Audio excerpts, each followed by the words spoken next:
Thank you, Fatih. That was a remarkable way to frame this discussion that we hope to have over the course of the next week, and really serves as an excellent beginning as we move into our very first panel of the day.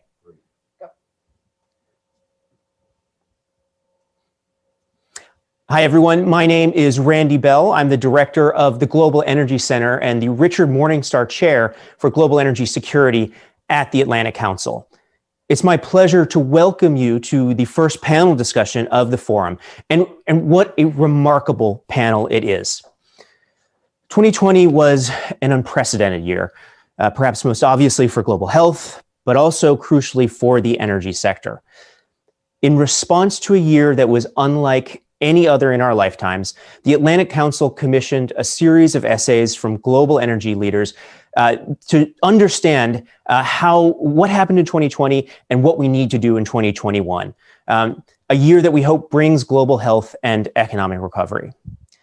At the same time, we deployed a survey to assess the views of energy leaders, and many of you out in the audience provided your answers. And we've captured all of this in the publication that we're launching right now, which we're calling the Global Energy Agenda. The authors who contributed essays to the Global Energy Agenda are participating in the forum this week, and I'm delighted to welcome 5 of those authors to our next panel, which is moderated by Hadley Gamble, live from Abu Dhabi.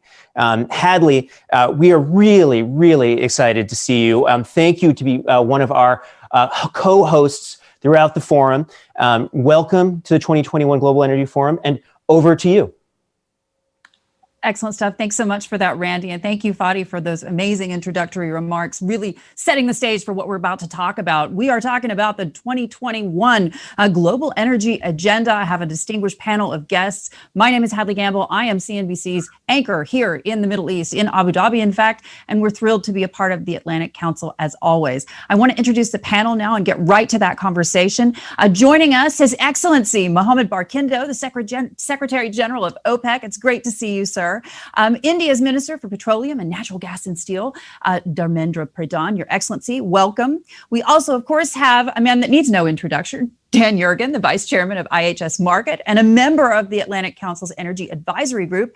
We also, of course, have Fatih Birol joining us once again, and Mary Nichols, the former chair for California's Air Resources Board. Panelists, welcome. Let's get right to this conversation. We were really well set up, I think, for this first question I have for you by Fatih's remarks.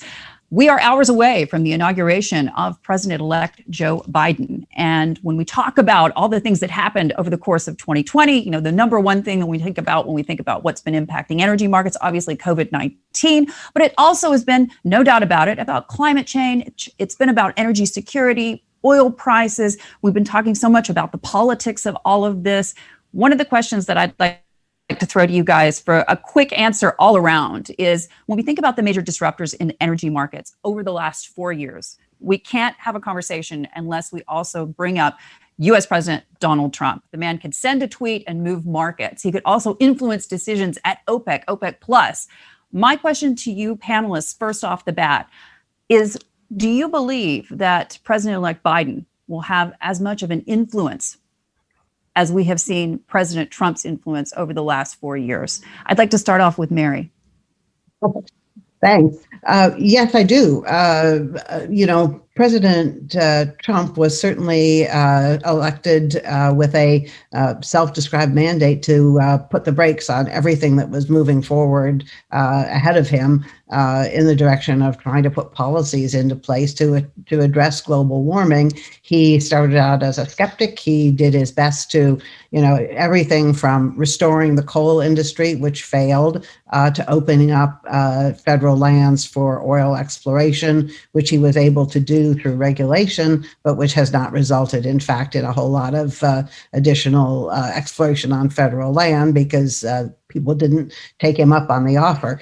But we will now be switching gears dramatically, 180 degrees in terms of government policy. We'll see if the Congress is willing and able to support actions, but this is the moment when strong action is absolutely needed if we're to have hope of meeting the 2050 deadline that was set in the past. It's been set in many states and many countries now around the globe. And I believe that President-elect, almost President Biden, is gonna make it happen.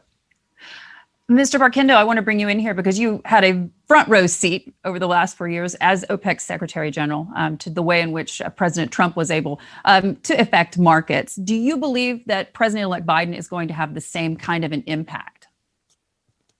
Thank you very much, Hadley, and let me join Fatih in congratulating the Atlantic Council, Fred Kemp, and his very able team for bringing us together, especially at this time, to take stock of this eventful year of 2020.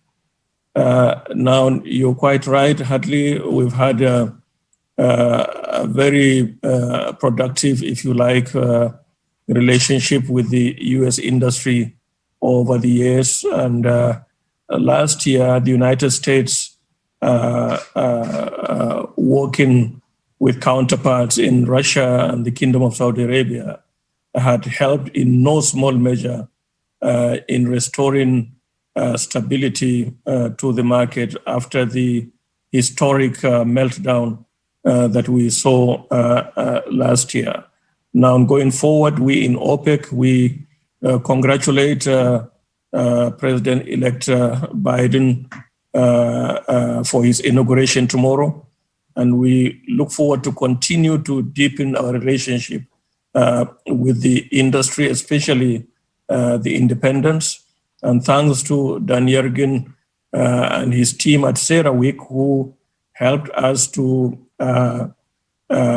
break bread, if you like, with the independents about 4 years ago.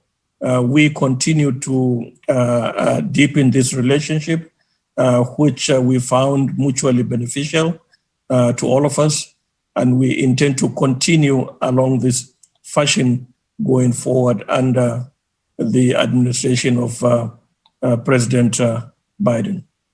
Dan, I want to bring you in here on this one. Do you believe that President-elect Biden is going to have a greater, potentially transformational effect on energy markets going forward than President Trump? I think what he's going to do is step on the gas on climate. It's one of the 4 priorities of his administration. You look at the staffing, the things that are said. So I think he's going to go all out on that. He also said he's, quote, not going to ban fracking. I think there's a recognition this is a very important sector of the economy. Jobs are important. And he's a foreign policy guy, and it's important for the position of the United States. I think he has a very unenviable position going into the presidency because we're such a divided nation. And so he's going to have to, on the one hand, has a very strong momentum coming from the progressive side of the party. On the other hand, he has a very divided country, and he's going to emphasize, I think, in his speech tomorrow, unity. So I think that's complicates it, but there's no question they're going to go all out on climate. I'd like to ask now the minister from India, Mr. Pradhan, Your Excellency, when you think about this with regards to the energy transition and how quickly you're going to be able to put the gas on, as Dan was saying, in terms of your own projects that are already moving. COVID-19 obviously has had a huge impact. Obviously, India did not see eye to eye with the Trump administration on many, many points, trade most obviously. When you think about what's potential we have for more collaboration with India, whether it be across climate change or other energy projects, how big of an impact will President-elect Biden, do you believe, have on those opportunities? Thanks, Gamble. Let me clarify one thing at the outset. India has a very consistent relationship with the United States of America. In a democracy, changing of guard, changing of leadership is not unusual. My Prime Minister is one of the first global leader to congratulate and welcome President-elect Mr. Biden. By tomorrow, he will be the leading USA and he will be the president. And rightly, Mr. Dan Yergin mentioned, in India, looking into the global challenging scenario, we're committed to have a greener path of our energy transition. we are very clear on certain things. As you rightly mentioned, India is moving towards a gas-based economy. We have already lot of plan and lot of implementations are on ground for this gas-based economy, from policy reform to project implementation. We are very clear. On that respect, if you go by the recent history, economic engagement with America, our energy engagement has been multifold. Primary area is LNG, primary area is gas. And I am confident with change of guards at America, there will be no difference in our energy strategy. We have a very strategic energy partnership with America today, and this is societal connection. This is mutual beneficial for both of us, and India will continue to have its good relationship on the economic front, on the energy trading front with America. And we are committed for a more greener and cleaner energy roadmap for the global citizen, and India has its own contribution in our own way. Mary, I want to bring you in on this next question, which obviously surrounds COVID-19 and the impact that it's had on energy markets and frankly on what is possible in the short term for the Biden team in your view, because you've had a front row seat to this kind of work for years now. When you think about this with regards to the reports that we've just heard, obviously Fatih was talking about the IEA's rather bearish outlook, Goldman Sachs seemingly cutting their forecast as well. Talking about this, though, as temporary headwinds. Several of us on this panel have already had at least the first of hopefully what will only have to be one COVID-19 vaccine. When you think about this with regards to how quickly a lot of these projects are going to get off the ground, how fast do you think we're going to get moving? And what's going to come first beyond the climate accords? Well, I think that we're on a path which is going to accelerate in terms of renewables, and that was part of what we heard earlier. I guess the question is really how quickly is this all going to lead to the disappearance of oil and gas? And I think I agree with Dan on it on this point. I don't think President Biden is going to suddenly put a stop to oil and gas development. That's just not, it's not possible in terms of his commitments to maintaining and growing jobs. But it's more importantly, I think it would be extremely divisive and difficult to do. I mean, the fact is that even in California, which has been out in front for many years in terms of our policies, we are still producing oil and gas. We're still using oil and gas. In fact, we've used more gasoline than predicted. And we expect we will have cars on the roads up until at least the 2040 period that will require gasoline to run. And we don't expect them all to just be parked and turned into planters. So we're going to need to continue to have these fuels. It's maybe more of a challenge to figure out how the industry is going to supply them and still make money and do other things. And they're rapidly looking at how to diversify right now. But it isn't so much a question of do we get rid of liquid fuels and replace it all with batteries and hydrogen as it is how do we make those fuels as clean as possible, which is a point that hasn't really been discussed very much that I've not heard here. But low carbon fuels, low carbon liquid fuels are an important piece of the energy puzzle going forward for the transportation sector. Dan, what do you see as the low hanging fruit when it comes to what the Biden team is going to be able to push forward with, at least in the short to medium term, because there are a lot of headwinds? Well, I think that they're going to, Mary's been at the forefront of this. I think that they're going to increase the incentives for electric vehicles. That's absolutely very clear.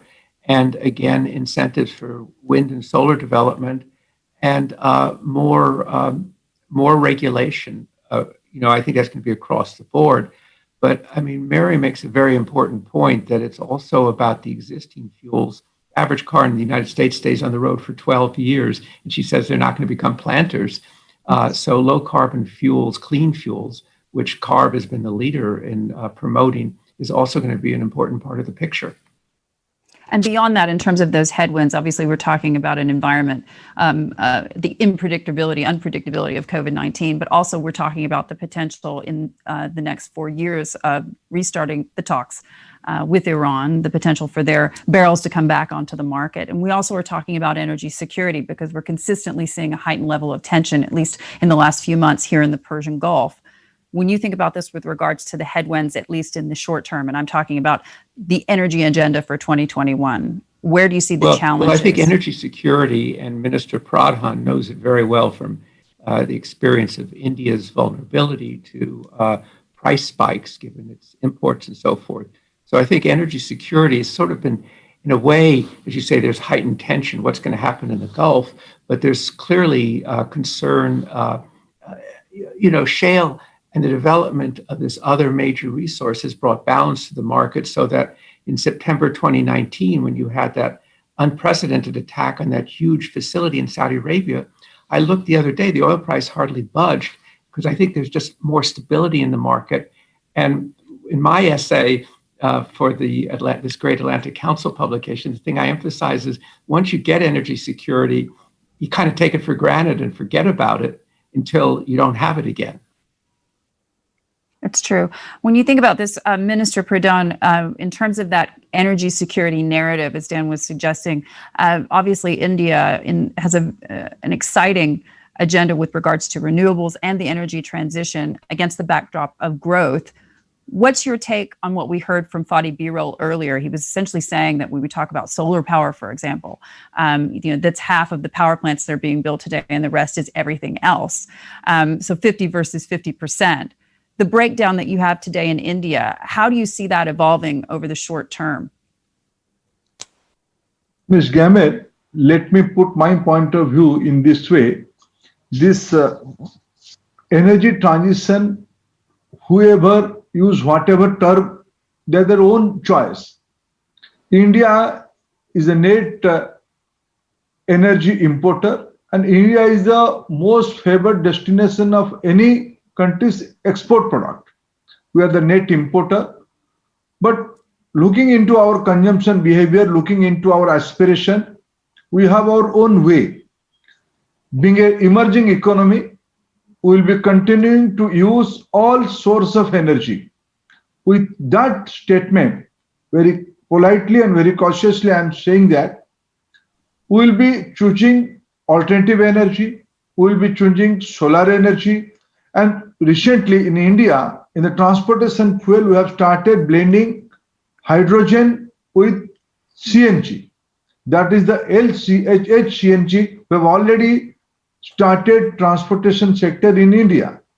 That apart, on the biofuels, on the ethanol blending program, and on the more supercritical power plants, more energy efficient equipment and instruments. These all our strategy for more cleaner and greener path. If I say one thing to my good friend, Excellency Barkindo, when we all are talking about energy agenda, global energy agenda of 2021, few months back we all were discussing about consumption-centric economic revival, demand revival. And we are supposed to restrict our production, cut production control, and we have to reduce the gradual, we have to ramp up the gradual production by January.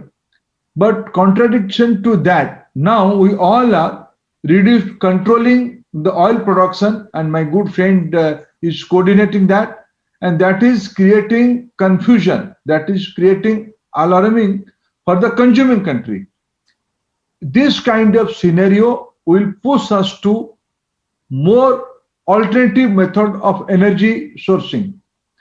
So every country has its own strategy, and being a major consumer of the globe today, we will be looking towards more alternative energy sources, maybe towards green hydrogen, looking into our potential of solar power, looking into potential of biomass conversion.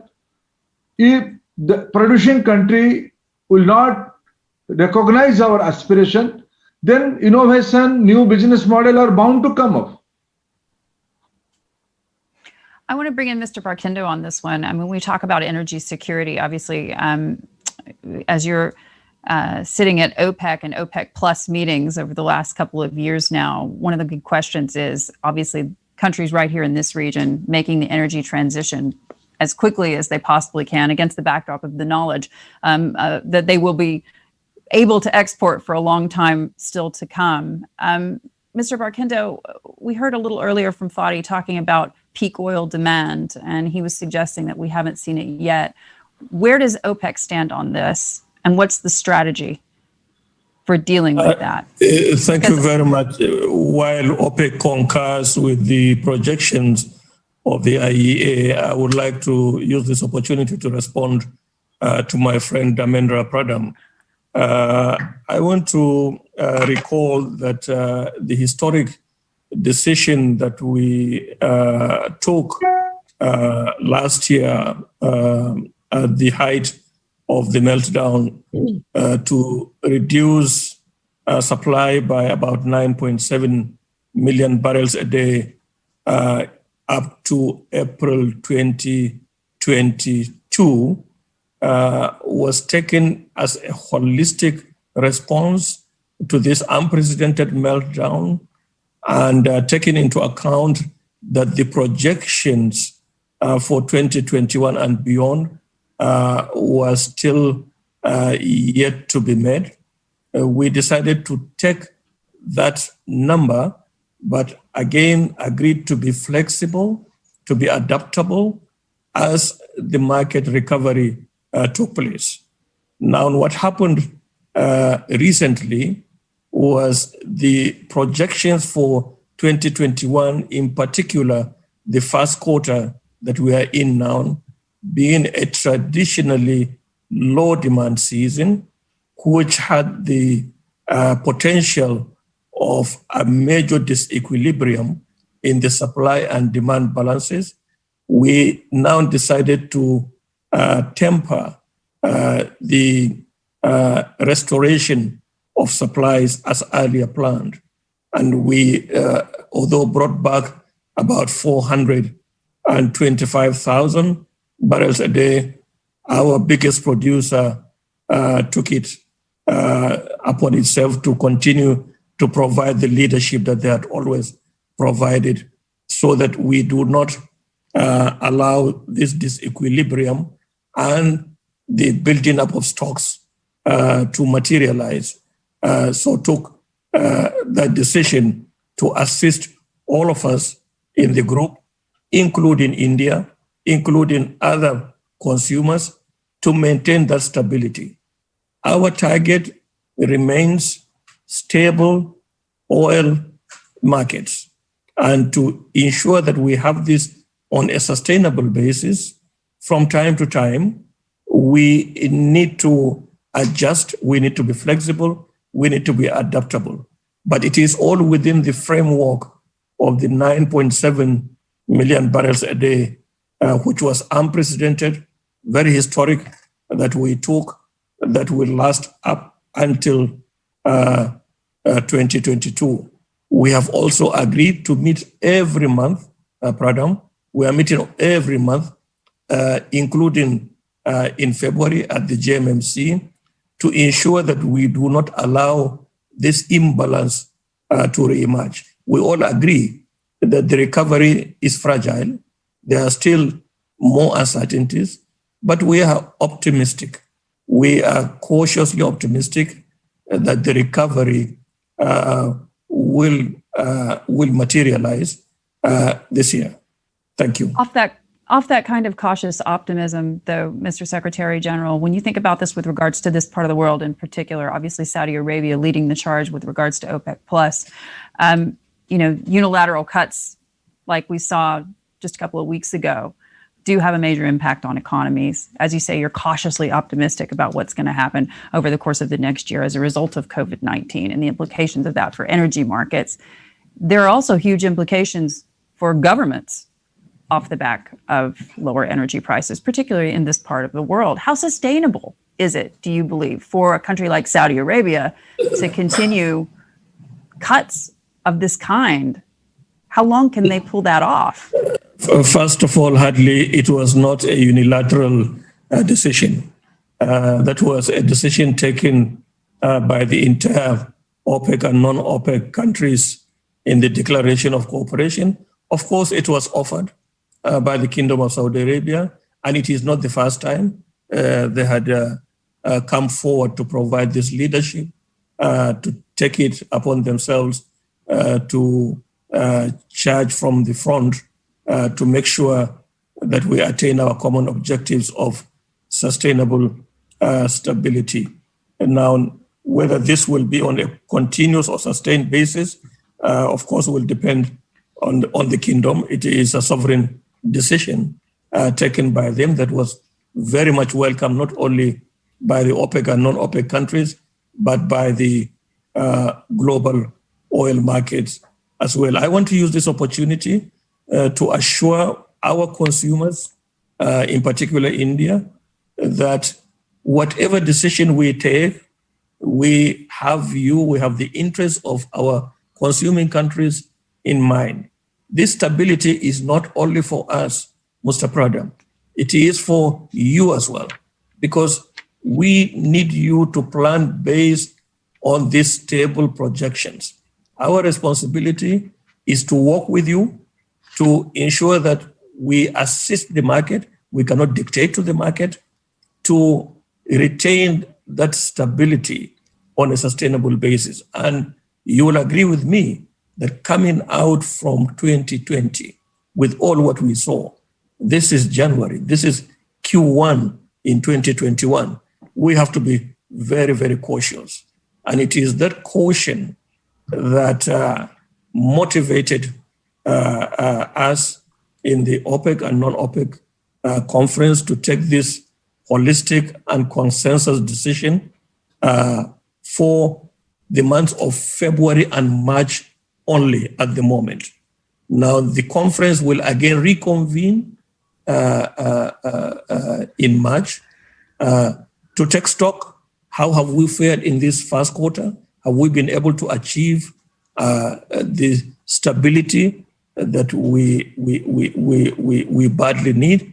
And what are the projections for the rest of the year? And these projections are not only OPEC projections. We take into account what Fatih Birol provides to us. We take into account what Yergin has at IHS and many other. We rely on about 6 internationally reputable agencies to give us their projections. And this goes into the decision making when the ministerial conference sits. So there is no cause for alarm. And we need to continue to work with you. Major consumers like India, this recovery will not be possible without India and other consuming countries. And we duly appreciate our relationship with India. Thank you. Mr. Barkindo, just one quick one before I move forward with this one.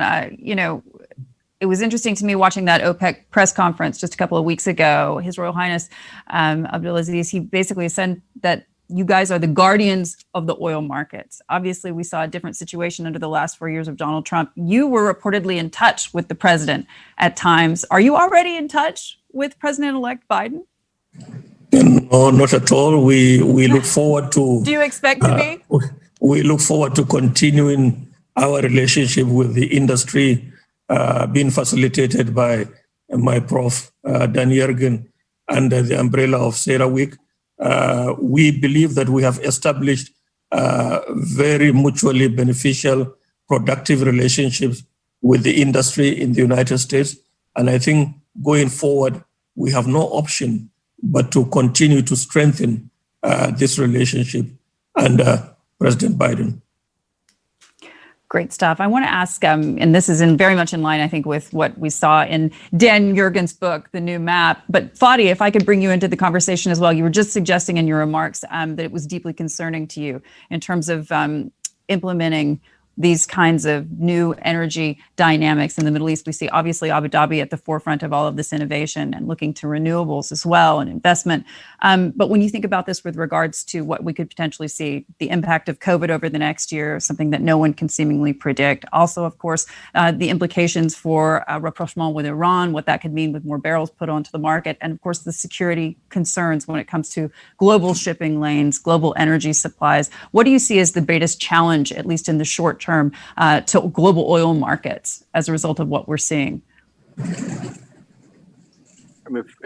First of all, I want to make something sure, at least from my point of view. The world will need oil and gas for several years to come. This is number one. Number two, the producers in Middle East are almost all of them are low-cost producers, and they will continue to bring oil to the markets. Having said that, it is extremely important to understand one thing. The share of oil in the global energy markets will decline. And the speed of this decline will be determined with the pace of clean energy transitions. We say something in my language, it is the real friends say the bitter truth. Here, bitter truth is the clean energy transitions are coming, and they are coming very fast. To combine this with your previous question, with the Biden administration, it will bring a lot of momentum in many parts of the energy, economy, and international politics, which we are looking forward to see. But if I have to pick up something which will affect this region and the entire world, it is the innovation. When we look at the US history, not last 4 years, but last 40 years, 50 years, 100 years, innovation is in the DNA of the US economy, US industry. What I expect from this administration is very rapid innovation, not only on renewables, but other clean energy technologies, ranging from carbon capture and storage to hydrogen, from hydrogen to batteries, electric cars, and new generation of nuclear power.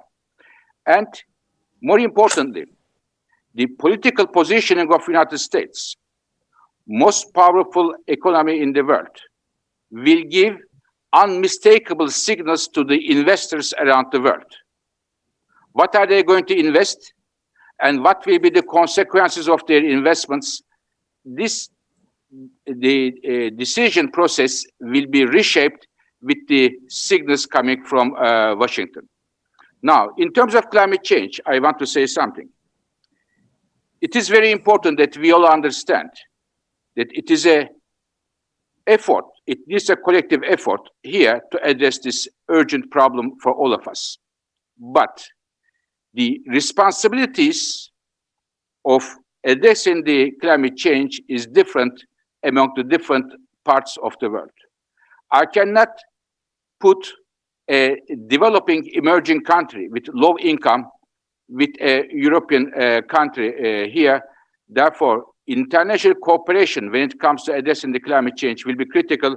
And once again, I am hoping to see a leadership role from the Biden administration to bring a better international cooperation when we address the climate change issue in a fair and just way among the countries around the world. We have about 3 minutes left, and I know that we're tight on time, but I just want to quickly get to Dan and to Mary both on this one. When you think about low-hanging fruit, how quickly we'll get to renewables and the change, I want you both to jump in here in the sense that what are we going to see first in the first 100 days? Give me a prediction. Mary, why don't you go first? Well, we know that in the first 100 days, on the first day, actually, U.S. rejoins Paris. We know that Secretary John Kerry is well known around the world and has very strong views on the need for international cooperation to address the climate crisis.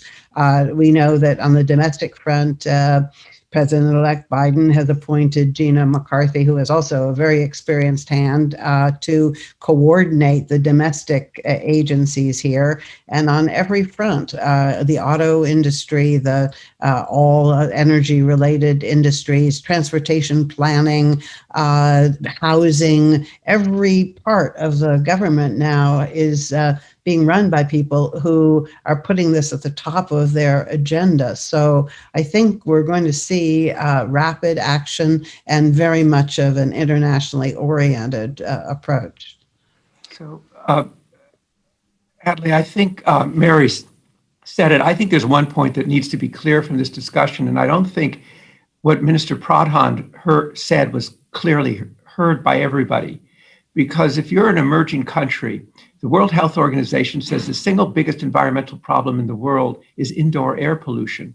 And so a country like India, as he emphasized, it needs commercial energy, it needs natural gas to address those problems. And so the needs, Fatih sort of said this, but if you're the Netherlands and you're a rich country, you're in a very different position than India, which has to deal with a lot of people who are getting sick from indoor air pollution. So I think that there's a sharper divide here than is, and you can't just take what works in the Netherlands and say India's going to do that.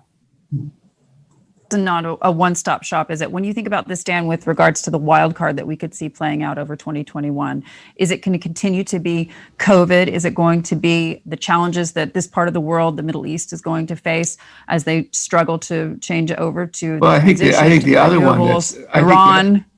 Well, I'm going to add one other, which is, can the U.S. find, is there a way to stabilize this spiraling down relationship between the U.S. and China? I think that's a big problem for the entire world. And that's the number one geopolitical problem, I think, going into 2021.